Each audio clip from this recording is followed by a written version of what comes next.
할렐루야, 거룩한 주일 아침입니다. 12월 28일 매일 성경 말씀 묵상 주님의 이름으로 시작하겠습니다.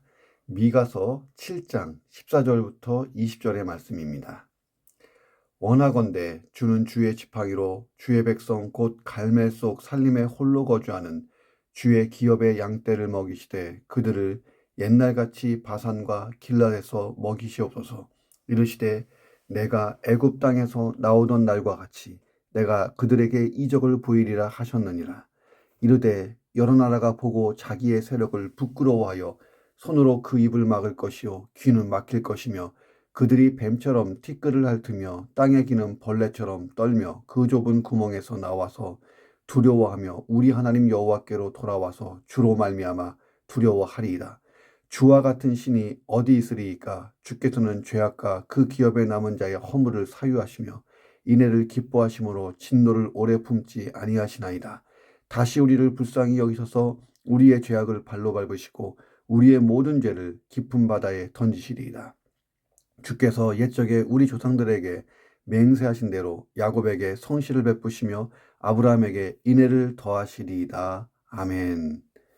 자, 미가서 마지막 본문입니다. 오늘 미가서가 끝나면 시편을 조금 묵상하고 2026년 1월부터 창세기를 묵상합니다. 창세기, 그 다음에는 요한복음, 그 다음에는 사사기 쫙 펼쳐집니다.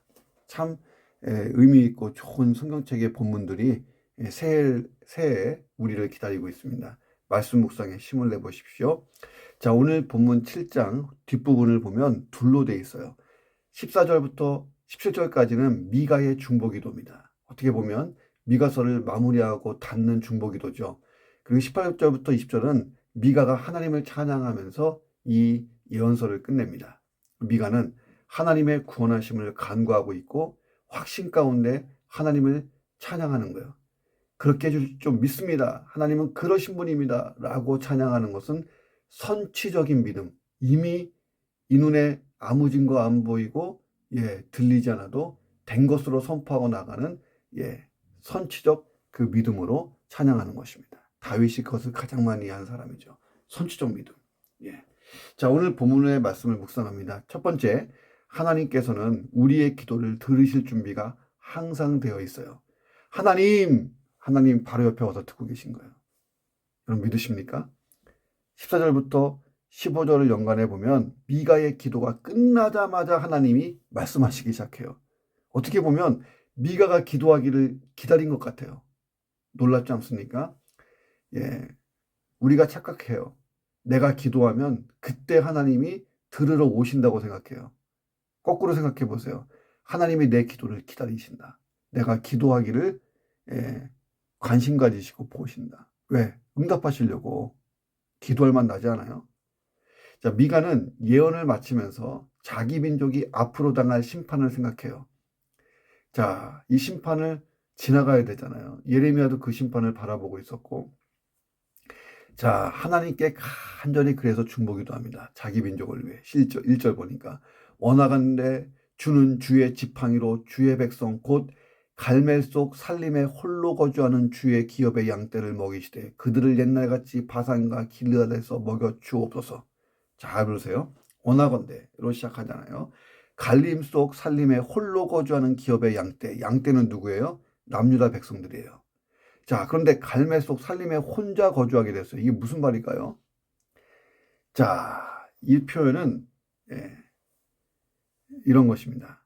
나라가 멸망하고 지도자들은 다 죽고 뿔뿔이 흩어진 하나님의 백성, 바벨론에게 패망해서 아비규환 속에 여기저기로 흩어져 버린 남유다 이스라엘 사람들, 하나님의 백성을 양떼라고 표현한 거예요. 기업의 양떼. 기업은 하나님, 선민, 하나님의 어떤 소유된 그 유다 백성들. 근데 그들이 갈멜 속 살림에 홀로 거주한다는 거예요. 자, 불의의 사고로 목자를 잃게 된 양떼들이요, 숲속으로 흩어져서 고립될 때가 있어요. 그 양떼들은 진짜 바람 앞에 놓인 등불같이 위태롭기 그지없는 운명이죠. 목자를 잃어버리고 어디로 갈지도 모르고, 양이 얼마나 둔한 동물이에요. 앞도 잘 못 보고. 자, 그렇게 됐다는 거예요. 예. 자, 그들은 살림에서 스스로 나올 수 없는 양떼들입니다. 자, 맹수의 공격을 받으면 목숨을 잃을 수 있어요. 자, 미가의 시각에서 볼 때 장차 하나님의 심판을 당하면 선민들의 운명이 꼭 그렇게 될 것 같아서 이렇게 비유적으로 표현한 것입니다. 이에 미가가 하나님께 부탁하는 거예요. 하나님, 친히 그들 선민의 목자가 돼 주십시오. 그리고 갈멜산 속에서 갈멜에서 그렇게 고립된 그들을 구원해내서 인도해 주십시오.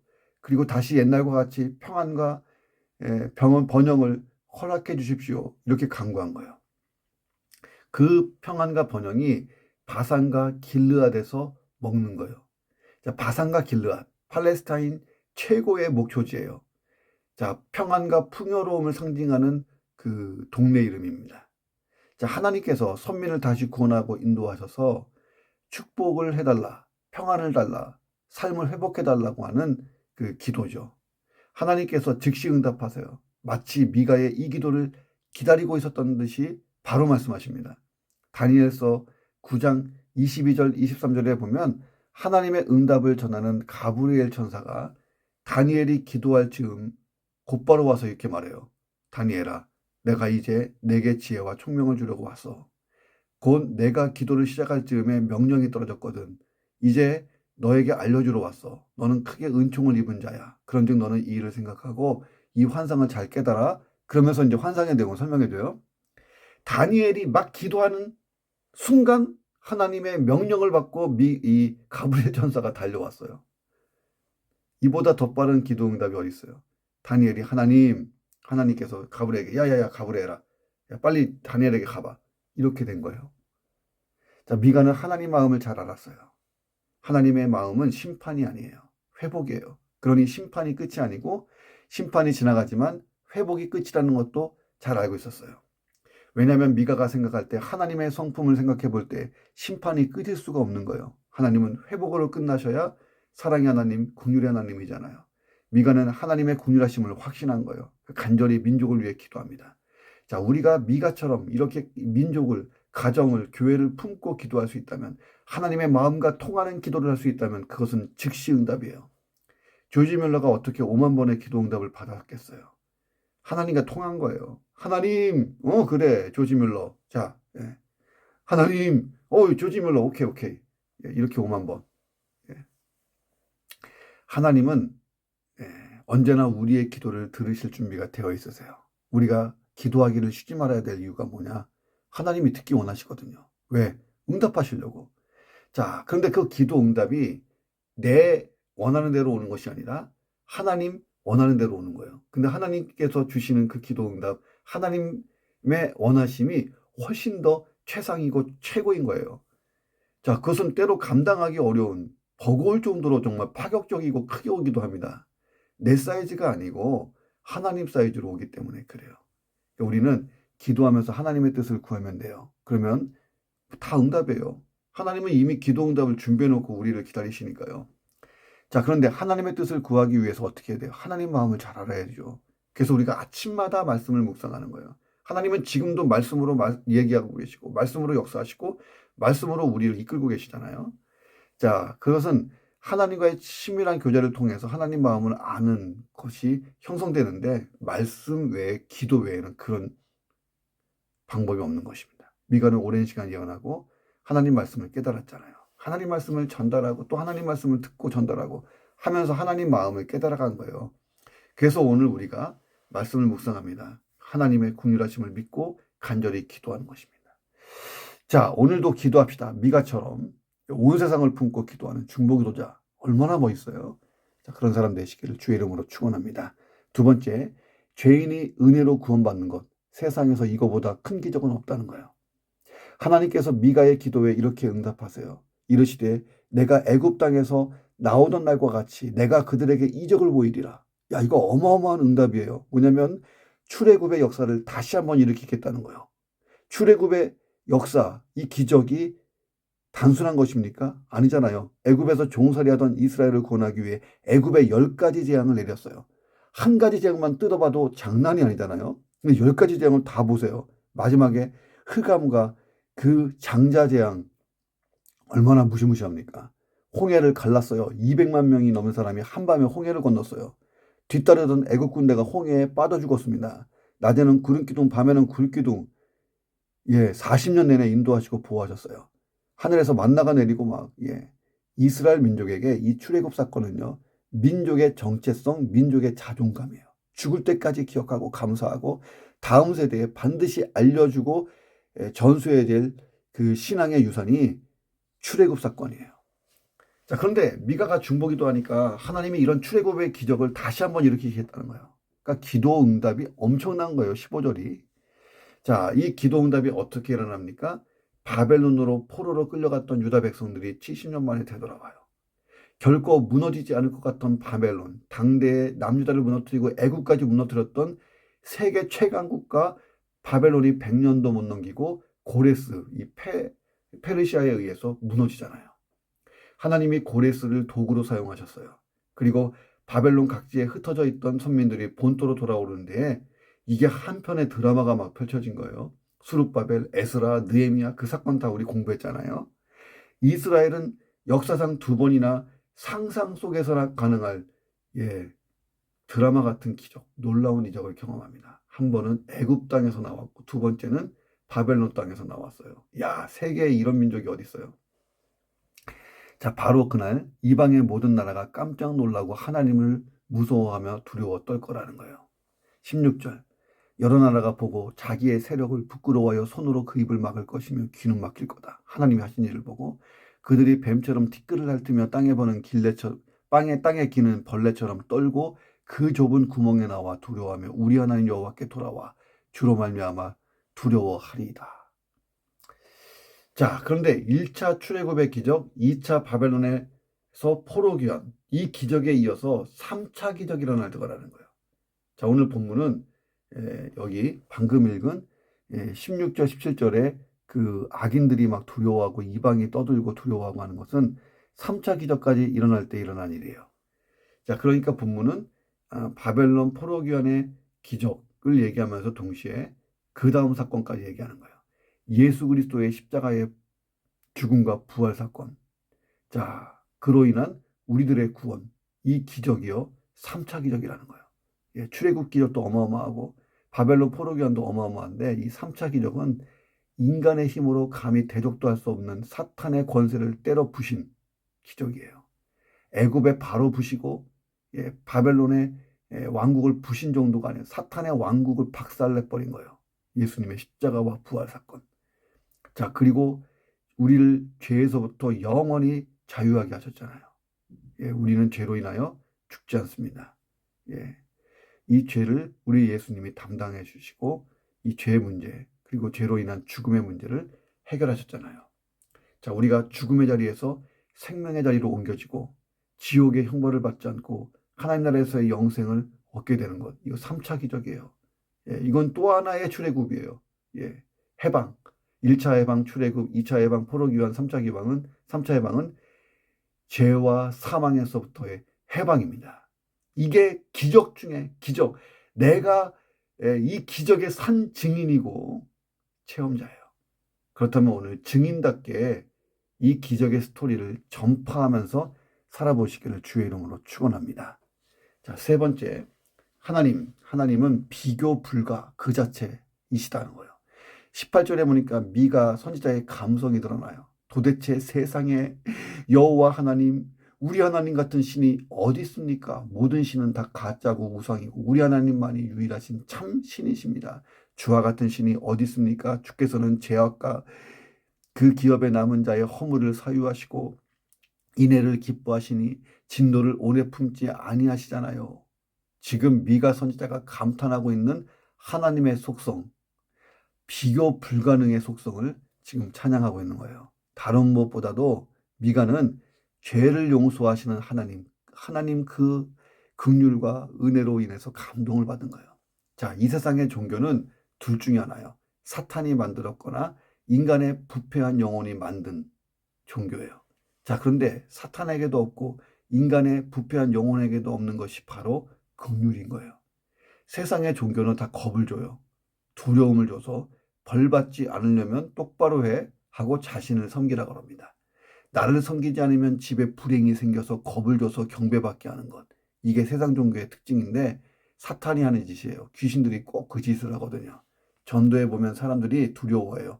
내가 예수 믿으면 그동안 섬겼던 귀신이 우리 집을 괴롭게 할 텐데 어떻게 하냐는 거예요. 자, 세상의 헛된 신들, 우상을 조종하는 게 누구예요? 사탄 마귀잖아요. 예. 자, 그런데 그 마귀가 못하는 게 있어요. 뭐냐면 죄를 용서하는 거예요. 미가는 죄를 용서하시는 하나님. 그래서 하나님 같은 분이 어디냐고 탄성을 바라고 있는 거예요. 자, 우리는 하나님의 위대하심을 생각할 때 보통 창조사역을 떠올리죠. 하나님이 무에서 유를 창조했어요. 야, 진짜 하나님 같은 분이 어디 있어요? 말씀으로 세상을 창조했는데. 자, 근데 그보다 더 귀한 것이 바로 죄를 용서해 주시는 거예요. 나의 죄를 사하기 위해 독생자 아들을 이 천한 이 땅에 보내서 십자가에서 죽게 하신 사랑. 야, 이 용서만큼 더 위대한 게 어디 있어요? 미가 선지자는 육적인 이스라엘이 죄악 때문에 포로로 끌려가지만 인애를 기뻐하시는 하나님이 영적으로 이스라엘을 다시 세워주시고 그 후손으로 오실 예수 그리스도를 믿는 사람들의 죄악을 사하시고 거룩하게 하시는 은혜를 베풀어 그들로 하여금 영생을 누리는 백성이 되게 한다는 예언을 지금 하고 있는 거예요. 하나님께서는 죄 용서하기를 기뻐하시는 하나님. 미가가 하나님의 말씀을 대언하면서 예언하는 사역을 마치면서 주와 같은 신이 어디 있습니까? 이것이 우리의 매일의 고백이 돼야 돼요. 하나님, 나에게 하나님 같은 분이 어디 있어요? 나 같은 죄인 구원해 주셨고 자녀 삼으시고 은혜와 긍휼을 날마다 부어주시고 여호와 이레로 채워주시고 인도해 주시고 치유해 주시고 하나님 영원한 천국까지 나를 인도해 주실 거고 내 남은 미래의 많은 시간들 속에서 또 여러 가지 공급해 주실 우리 하나님. 하나님 같은 분이 어디 있어요? 여러분의 고백되기를 주님의 이름으로 축원합니다. 마지막 네 번째, 하나님의 죄 사함은요, 완전한 사함이라는 거예요. 우린 누굴 용서해 놓고도 못마땅하면 취소해 버리잖아요. 근데 하나님의 죄 사함은 취소도 없어요. 완전한 거예요. 끝. 자, 미가는 19절에서 하나님의 죄 사함의 완전함을 이렇게 고백해요. 다시 우리를 불쌍히 여기셔서 우리의 죄악을 발로 밟으시고 우리의 모든 죄를 깊은 바다에 던지실 것입니다. 여러분, 발로 밟는다는 것은요, 정복당한 나라가 당하는 수치예요. 밟히는 거예요. 남유다가 바벨론에게 발로 밟힐 거예요. 왜? 죄악 때문에. 하나님의 백성이 자기들의 죄악으로 말미암아 이미 경험했거나 앞으로 경험할 어마어마한 밟힘이 있을 거예요. 자, 그런데 미가는 믿음의 눈으로 내일의 역전을 바라보고 있어요. 죄악을 발로 밟으시지만 그로 인해서 우리 죄는 이 바다에 던져버릴 겁니다. 자, 하나님이 임재하셔서 죄악을 해결하시고 궁극적으로 구원을 베풀어 주실 자, 그런 상황이 오면 역전될 거라는 거예요. 예. 깊은 바다, 사람의 손이 닿지 않는 그곳을 뜻해요. 여러분 그 바다 밑을 만져봤어요? 못 만져봤잖아요. 예. 자, 거기에 던져버린다는 거예요. 이 죄악을. 자, 한 번 던지면 돌아올 수 없다. 예. 정말 이 죄가 깊은 바다 속으로 사라지는 거예요. 미가는 하나님의 인내하심으로 이런 일이 벌어질 건데 영원한 용서, 영원한 죄 해결이에요. 자, 그 인내하심의 기초에서 언약에 신실하신 하나님을 믿으며 20절을 얘기합니다. 주께서 옛적에 우리 조상들에게 맹세하신 대로 야곱에게 성실을 베푸시고 아브라함에게 인애를 더하시리이다. 자, 오랜 세월 변함없이 언약에 신실했던 하나님이 그 언약을 이 죄에 대한 심판이 지나가고 죄를 영원히 바닷속에 던져버리시고 그 언약을 이어가실 거라는 거예요. 다시 이스라엘과 하나님이 언약 속에 하나가 되는 거죠. 미가는 하나님의 약속의 확실성에 근거해서 선취적 찬양을 드리는 거예요. 하나님 그렇게 해주실 거죠? 믿습니다. 자, 하나님의 약속은 변함이 없어요. 바뀌지 않습니다. 하나님의 모든 약속은 시간적인 차이만 존재하지 반드시 성취되는 거예요. 그러므로 하나님의 약속을 받은 자가 가장 행복한 자예요. 저와 여러분은 이미 받았잖아요. 천국, 영생, 예, 시간적인 이 걸림이 있지만 반드시 이루어지는 거예요. 성경의 약속 보세요. 다 이루어졌잖아요. 아브라함에게 주신 그 언약도 다 이루어지고, 예, 이미 그 순간부터 성취되는 거예요. 하나님이 말씀하셨다? 이건 성취인 거예요. 예. 자, 하나님의 약속을 받은 선지자들은 하나님의 약속을 받을 때 이미 그 약속이 성취된 것으로 믿었기 때문에 선지적 찬양을 드리곤 했어요. 다윗이 제일 잘한 거죠. 미가는 그런 선지적 신앙이 우리의 것이 되기를 원하면서 이 메시지를 남긴 것입니다. 선지적인 신앙. 하나님 같은 분이 어디 있습니까? 우리의 죄를 영원히 바닷속에 던져버리시는 완전한 죄 용서함. 그로 인하여 하나님께 신실하게 행하기를, 또 하나님과 동행하기를 주의 이름으로 축원합니다. 기도하겠습니다. 하나님과 친밀한 동행이 있어 하나님 말씀을 날마다 묵상하고 듣고, 그래서 하나님의 마음을 알기 때문에 미가와 같이 선포하고 사역하고 하나님이 기대하신 그 인생길 잘 걷게 하여 주옵소서. 가장 큰 기적, 구원의 은혜, 자 3차 해방, 그 기적을 나는 체험했습니다. 이 구원의 감격이 날마다 새로워서 하나님 앞에 신실하게 하여 주옵소서. 하나님 같은 분이 내게 없다는 고백, 하나님 오늘도 하나님을 경험하며 하나님의 역사를 경험하며 하나님의 성품을 경험하며 탄성을 터뜨리는 하루가 되게 도와 주옵소서. 선지적 신앙을 가지고 죄의 용서함 받고 하나님이 주신 약속 영원한 천국, 영원한 영생을 기억하며 하나님 오늘 하루를 그 천국 백성답게 영생을 얻은 자답게 살며 이 복음, 하나님 생명의 복음 전하게 도와 주옵소서. 존귀하신 예수 그리스도의 이름으로 기도합니다. 아멘. 미가서를 이제 마쳤습니다. 할렐루야.